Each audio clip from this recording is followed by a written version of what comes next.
We're continuing to follow up a developing story tonight at 11 as the path to redistrict South Carolina has effectively ended. President Donald Trump had urged South Carolina to redraw its U.S. House map ahead of the November elections, joining the national redistricting wave. That move would have extended the legislative session if it didn't receive the required 2/3 vote to pass, with 5 Republicans joining all Democrats to reject the proposal. Members of the House previously voted in favor of letting lawmakers return after the regular session ends this week to consider redistricting. But the Senate's vote put those hopes to bed. Our Nate Stanley has been following this story for weeks. He joins us now in the newsroom to break everything down for us. Nate.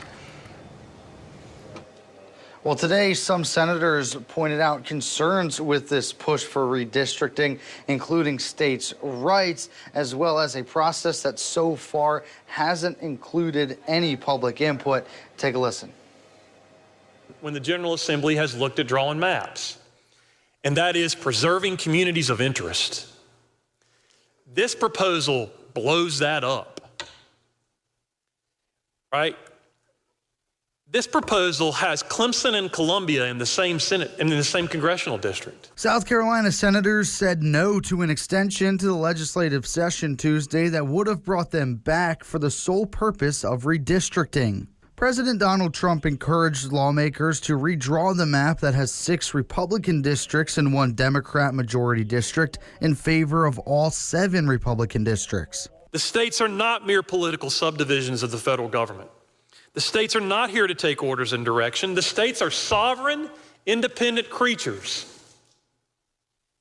Those sovereign, independent creatures willingly relinquished certain powers and authority to gain certain specified cohesive protections. The move was put on the express lane after the Supreme Court's decision on Louisiana's map, drawing concern from some. We're just going to surrender this to somebody from out of the state who drew this map and not let South Carolinians participate in this.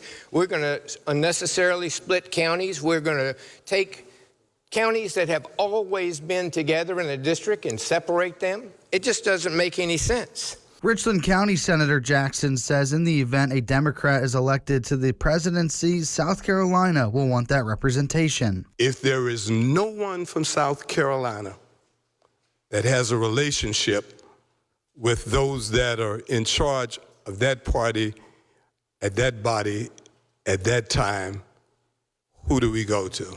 In a statement sent to WYFF, South Carolina Governor Henry McMaster says in part, the General Assembly still has 2 full days in which to finish its important work, including giving full consideration, as sought by the people, to the important question of redistricting.